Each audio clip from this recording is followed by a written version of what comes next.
Expandability.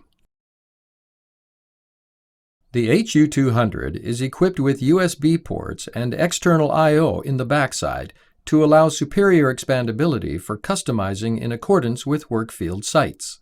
Here is their respective connection positions.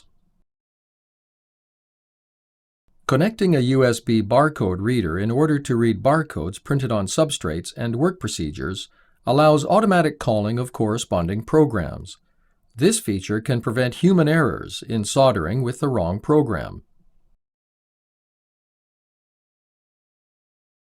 Having 20 inputs and 10 outputs of external I/O enables setting the output states such as stop, abnormal, operation of display lamp, or an area sensor without any special programming by using communication of the signal, such as linkage with devices other than HU-200 and I/O mapping.